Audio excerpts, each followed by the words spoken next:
Welcome to Luca and Miguel. Enjoy the video.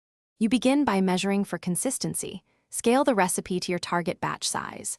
Combine dry ingredients in one bowl and creamed butter sugar in another so texture is controlled.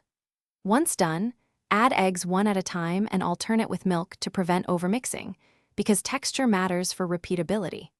Make sure to check oven temperature with a thermometer and line pans precisely.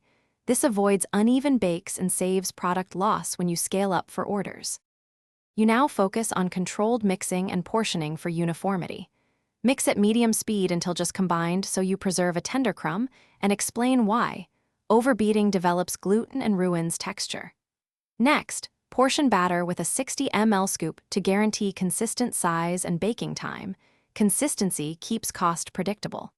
Once in the oven, bake on a centered rack and rotate trays halfway through. Because even heat distribution prevents doming, you finish by chilling cupcakes briefly to stabilize crumb and make piping clean.